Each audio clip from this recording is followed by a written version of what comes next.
সেখান থেকে আমার নবী ফিরে আসলেন, আবার মক্কার জমিনে ফিরে আসলেন। নবী অসুস্থ শরীর নিয়ে খুলনা মোবারক যেখানে আল্লাহর নবীর বাড়ি বর্তমানে লাইব্রেরি, এখানে আমার নবী বয়া বয়া চোখের পানি ছেড়ে ছেড়ে কান্দে।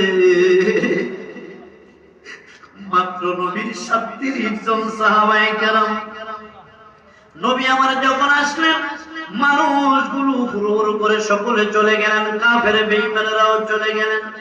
আবু জাহেল ডাক দিয়া কয় কই যাও? ওই রহমাতুল লিল আলামিনের দরবারে যাই। কেন যাও গো? নবী যখন মক্কা থেকে বের হয়ে গেলেন আমাদের অশান্তি শুরু হলো। ওই নবীর দেখলে আমাদের শান্তি আসে, দেখে গেলে আমাদের ব্যবসায় লাভ হয়, নবীর দেখে গেলে ওই দিন আমাদের মন মানসিকতাও ভালো থাকে।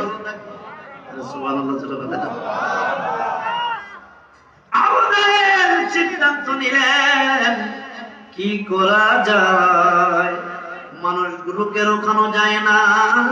তিনি সিদ্ধান্ত দিলেন রে শুনে নাও মক্কাবাসীরা রে, নবী মুহাম্মদ সাল্লাল্লাহু আলাইহি সাল্লাম এমন একটা কিতাব, নবী আমার আল্লাহর যে কিতাবটা মানুষ শোনা মাত্র মুসলমান হয়ে যায়।